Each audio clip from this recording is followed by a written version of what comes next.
El Seminario Bíblico Río Grande presenta Mi Biblia y yo.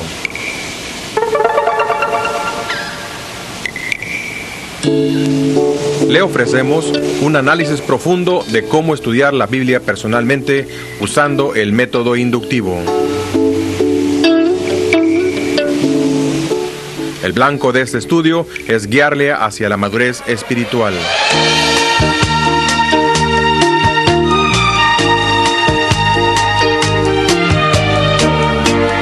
Viviendo en las alturas.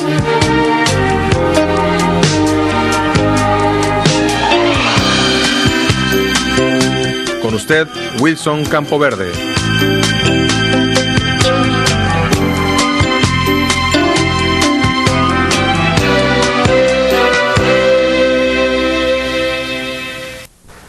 ¿Qué tal? ¿Cómo están? ¿Listos para empezar la lección número 6? Para mí es un gozo poder entrar ahí donde están y juntos estudiar este tema tan apasionante. Hemos visto hasta ahora la importancia del estudio de los términos, cada palabra del texto bíblico, encontrar sus significados, con la ayuda del diccionario bíblico, del diccionario del español, con la concordancia que nos da los diferentes matices del uso de la misma palabra a lo largo de toda la Biblia. Hemos visto cómo estos términos se agrupan y forman estructura. Luego, la importancia de tener la gramática de nuestro idioma como algo que dominamos. Yo le encarezco, le ruego que pida a alguien en su iglesia, algún amigo, que le enseñe la gramática de nuestro idioma, o que usted mismo, personalmente, en una forma autodidacta, se entere de la gramática de nuestro idioma. Quiero ahora que veamos los estilos literarios, pero antes, fijémonos en el proceso de la comunicación y también en los libros de la Biblia, ubicándolos por su forma literaria, estos 66 libros. Comencemos entonces por el proceso de la comunicación. 3 elementos. En primer lugar, el comunicador o el mensajero. En segundo lugar, tenemos el mensaje. Y en tercer lugar, tenemos el oyente. Creo que un ejemplo clave en cuanto a la comunicación sería la televisión. En el estudio del canal, las cámaras enfocan a las personas que salen en su receptor. La misma imagen que las cámaras captan sale en su receptor. En un sentido, se reproduce la imagen que tienen en el estudio allí en su casa. De eso se trata. El mensajero tiene un mensaje que quiere comunicar. Este mensaje debe llegar al oyente tal cual el mensajero intentó que llegara. La forma de darnos cuenta si así fue es a través de la retroalimentación o de la respuesta del oyente a este mensaje. Es importante notar que cada escritor bíblico tenía en mente un tipo de lector específico, en un tiempo específico y con necesidades específicas. ¿Qué le parece a usted que Pablo escriba una carta a los filipenses y por error llegue a los gálatas? Se habrán quedado sorprendidos, porque entonces habría un error allí. El auditorio al que él enfocó la carta a los filipenses tiene como meta agradecerles por la ofrenda, y los gálatas de pronto se dan cuenta: nosotros no hemos mandado una ofrenda. Y en segundo lugar, pensamos que él estaba un poco molesto con nosotros por haber empezado a seguir a estos nuevos y falsos maestros.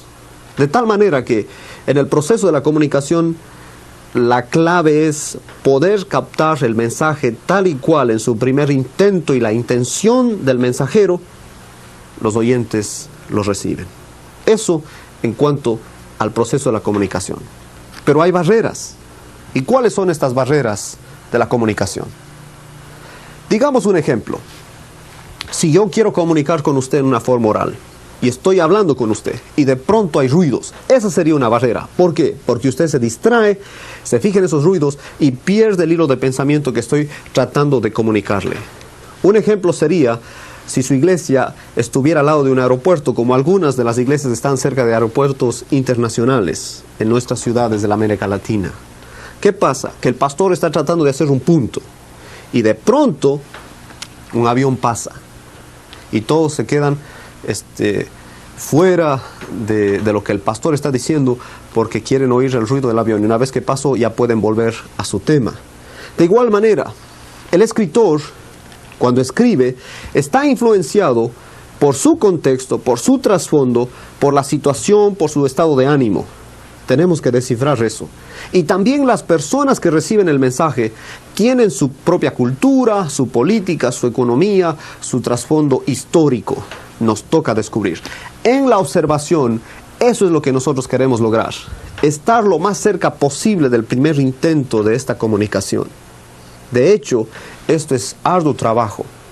Usted puede recibir de la Biblia o saber de ella de segunda mano, pero no hay nada mejor que saberla de primera mano, y ese es el trabajo que le toca hacer. Así que ahora quiero que veamos por un momento el cuadro acerca de la comunicación, y juntos miremos entonces este proceso en una forma gráfica.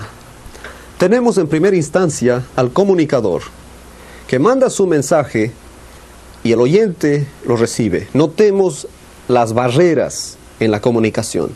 Y luego también la respuesta que viene a ser la retroalimentación del oyente hacia el comunicador para darnos cuenta si en realidad el oyente captó el mensaje que se intentaba dar. Esto es en sí el proceso de la comunicación. Ahora pasemos a la clasificación de los libros de la Biblia. Este hecho lo que hace es conducirnos a poner a los libros de la Biblia de acuerdo a su género literario. Tim LaHaye, en su libro Cómo estudiar la Biblia por sí mismo, nos ayuda en una forma gráfica con un cuadro que él presenta en la página 66. Fíjense lo que él nos da allí.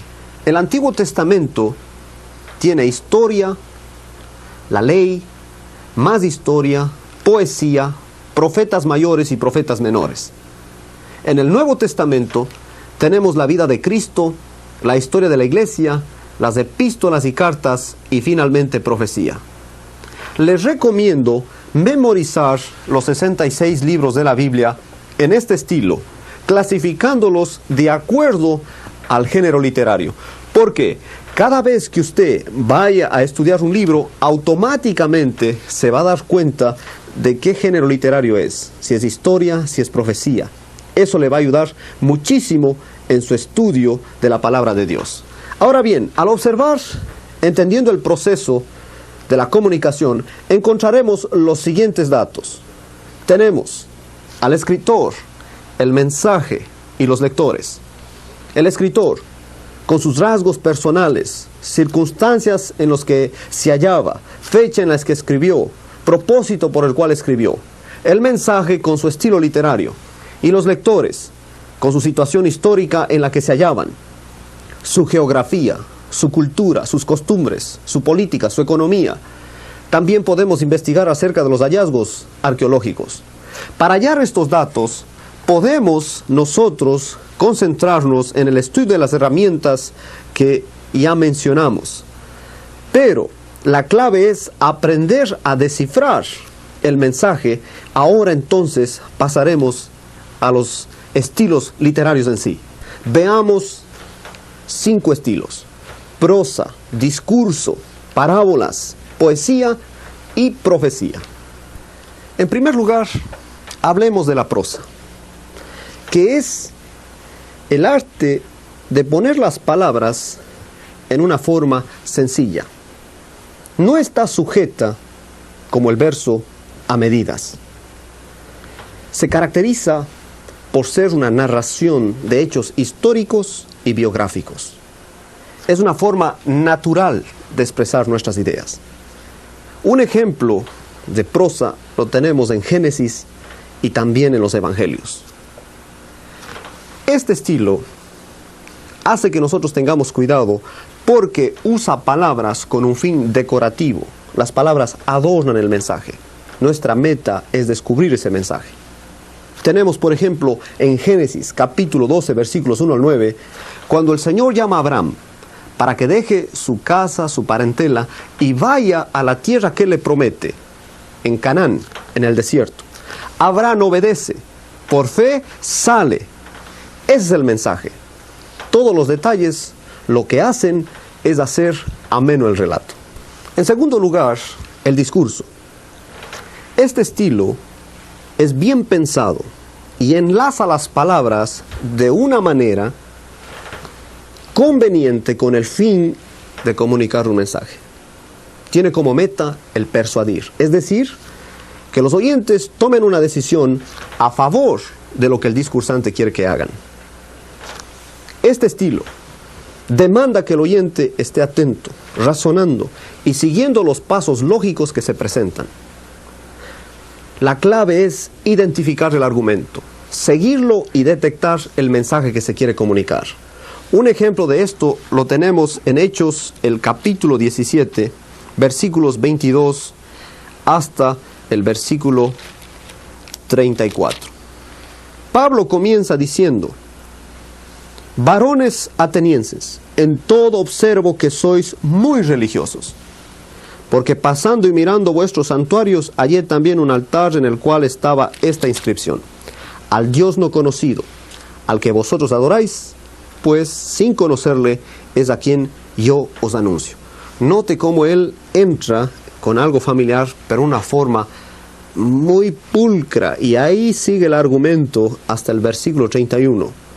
Por cuanto ha establecido un día en el cual juzgará al mundo con justicia por aquel varón a quien designó, dando fe a todos con haberle levantado de los muertos. Ahora él está pidiendo que haga una decisión. ¿Van a rechazar o aceptar la provisión de Dios en Jesucristo? Claro que se burlaron algunos, pero en el versículo 34, mas algunos creyeron juntándose con él, entre los cuales estaba Dionisio el Areopagita, una mujer llamada Damaris y otros con ellos. ¿Qué discurso? Las epístolas también están dentro de este estilo literario, y de hecho el ejemplo cumbre es el libro de Romanos. En tercer lugar, las parábolas. Hemos dicho que son un ejemplo, una ilustración, una alegoría de algo conocido que encierra una verdad espiritual. Un ejemplo de esto sería un regalo. En realidad, no nos interesa tanto el papel, por más bonito que sea. Lo que queremos es lo que está dentro. De la misma manera, una vez que hemos encontrado la enseñanza, no queremos pasar tiempo en detalles, espiritualizando los detalles de la parábola, cuando ya tenemos lo que queremos, la enseñanza. En ese momento, la parábola mengua. Un ejemplo lo tenemos en Mateo, el capítulo 13, en donde el Señor menciona la parábola del sembrador. Él interpreta esta parábola para nosotros. Entonces, lo que nos toca a nosotros, ya tenemos la enseñanza allí, nos toca es agarrar esta enseñanza, encontrar principios y aplicarlos. Pero no en todas las parábolas tenemos la interpretación. Por eso observamos, para descubrir estas enseñanzas. En el caso de Mateo, capítulo 13, versículos 1 al 9, dice así: aquel día salió Jesús de la casa y se sentó junto al mar. Y se le juntó mucha gente, y entrando él en la barca se sentó, y toda la gente estaba en la playa. Y les habló muchas cosas por parábolas, diciendo: he aquí el sembrador salió a sembrar. Y mientras sembraba, parte de la semilla cayó junto al camino, y vinieron las aves y la comieron. Parte cayó en pedregales, donde no había mucha tierra, y brotó pronto, porque no tenía profundidad de tierra. Pero salido el sol, se quemó, y porque no tenía raíz, se secó. Y parte cayó entre espinos, y los espinos crecieron y la ahogaron. Pero parte cayó en buena tierra, y dio fruto, cual a 100, cual a 60, y cual a 30 por uno. El que tiene oídos para oír, oiga. Quiero que juntos por un momentito, y ya hice yo mi tarea de antemano, miremos quién es el sembrador, y los 4 tipos de terreno. Los pasajes paralelos son Lucas capítulo 8 versículos 4 al 8 y Marcos 4, 1 al 9, en donde también se habla de esta parábola. De hecho, en los versículos 10 hasta el versículo 17, el Señor da a conocer el propósito de las parábolas. Eso es grandioso. Aquí el Señor nos está enseñando acerca de las parábolas. Bien, el sembrador, ¿quién es? El que siembra la palabra. En primer lugar, hablemos de la semilla que cae junto al camino. Las aves la comieron. ¿Quién es esta persona? Es la que oye la palabra, no entiende, el malo arrebata lo sembrado en su corazón. En segundo lugar, la semilla caída en pedregales. Brotó, pero no tenía profundidad de tierra sólida, el sol la secó sin raíz. ¿Quién es esta persona? Oye la palabra, recibe con gozo, no tiene raíz, viene la aflicción y tropieza. En tercer lugar, tenemos la semilla que cae entre espinos. Los espinos crecieron y la ahogaron. ¿Quién es esta persona? La que oye la palabra, pero el afán de las riquezas y este siglo hace infructuosa la palabra. Y cuarto lugar, la semilla que cae en buena tierra y que da fruto a 100, a 60 y a 30 por uno. ¿Quién es esta persona? Es la que oye y entiende la palabra y da fruto y produce a 100, a 60 y a 30 por uno. Note que el fruto no necesariamente es a 100 por uno. El fruto también es válido si es al 30 por uno o al 60 por uno. De tal manera que si hay fruto, allí la semilla ha germinado. Esta es una parábola. La Biblia está llena de ellas. Y le toca observar, sacar la enseñanza y una vez que ya la tiene, dejar los detalles a un lado por un momento. En cuarto lugar, veamos la poesía. Es un estilo de hacer versos, caracterizada por una inspiración personal del escritor, que le guía a imaginar, a comparar, a contrastar. Sus emociones juegan un papel muy importante. Quiero que leamos juntos el Salmo número 8. Voy a guardar mis notas, ya no las necesito. Vamos al Salmo número 8, para darnos cuenta lo hermoso de lo que el salmista relata en cuanto al Señor. Oh Jehová, Señor nuestro, cuán glorioso es tu nombre en toda la tierra. Has puesto tu gloria sobre los cielos. De la boca de los niños y de los que maman fundaste la fortaleza, a causa de tus enemigos, para hacer callar al enemigo y al vengativo. Cuando veo tus cielos, obra de tus dedos, la luna y las estrellas que tú formaste, digo, ¿qué es el hombre para que tengas de él memoria y el hijo del hombre para que lo visites? Le has hecho poco menor que los ángeles y lo coronaste de gloria y de honra. Le hiciste señorear sobre las obras de tus manos. Todo lo pusiste debajo de sus pies. Ovejas y bueyes, todo ello, y asimismo las bestias del campo, las aves de los cielos y los peces del mar, todo cuanto pasa por los senderos del mar. Oh Jehová, Señor nuestro, cuán grande es tu nombre en toda la tierra. Qué hermoso, ¿verdad? Creo que Robert Atraina define la poesía en una forma correcta en su libro Un método de estudio bíblico, en la página 52. Veamos lo que él dice. Poesía. La poesía bíblica tiene tres características principales. Primero, empleo frecuente de lenguaje figurado. Segundo, naturaleza emocional. Tercero, emplea diferentes clases de paralelismo, como los sinónimos, antónimos y sintéticos. Estar, pues, al tanto de la presencia de la forma poética, nos prepara contra una mala interpretación.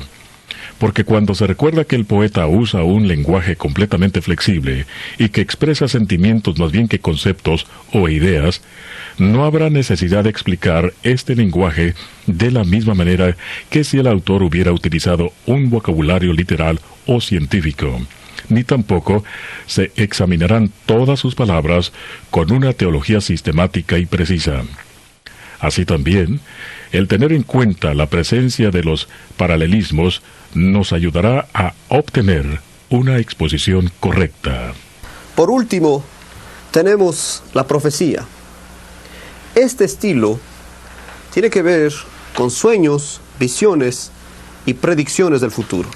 Usa mucho el simbolismo y describe esos sueños y visiones.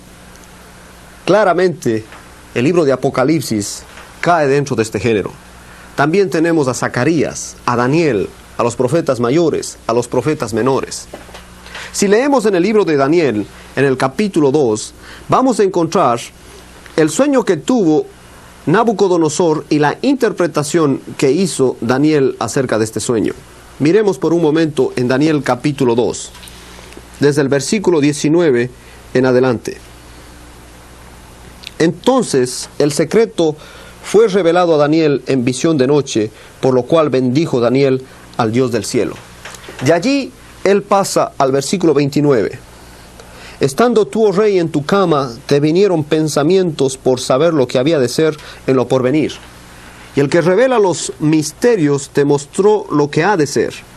Y a mí me ha sido revelado este misterio, no porque en mí haya más sabiduría que en todos los vivientes, sino para que se dé a conocer al rey la interpretación y para que entiendas los pensamientos de tu corazón.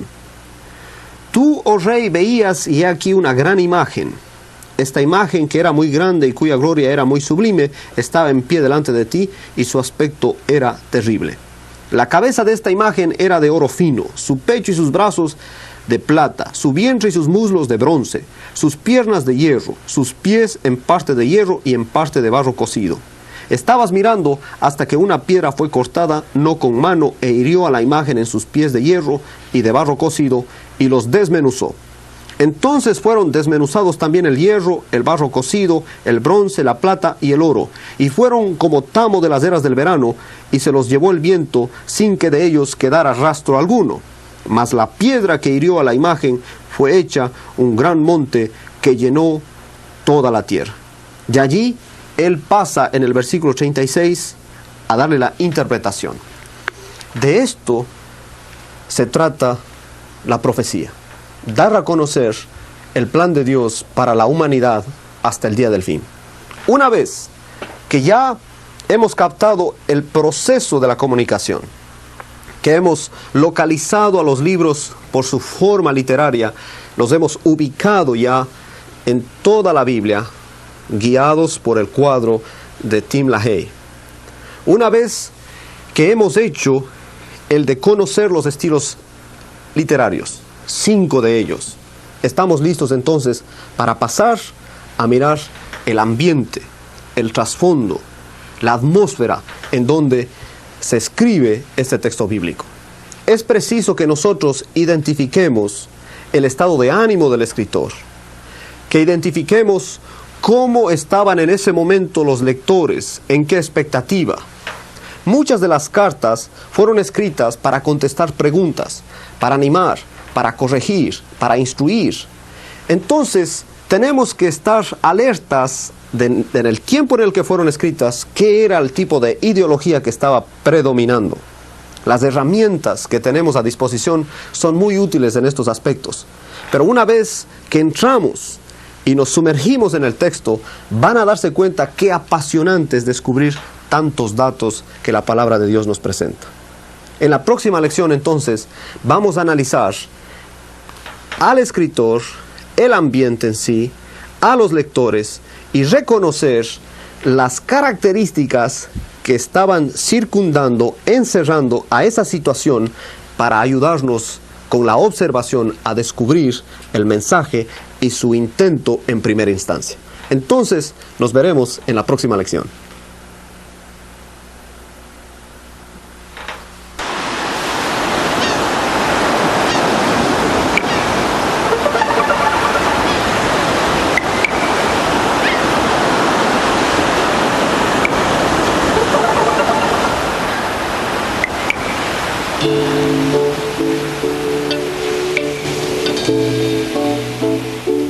Esperamos que este estudio enfocado a nuestro crecimiento espiritual haya sido de su interés y puedan aplicarlo a su vida diaria.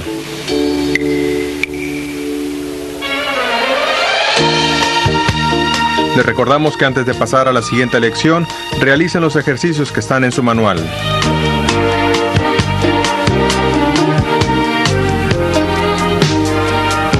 Estos le ayudarán para un mejor aprovechamiento.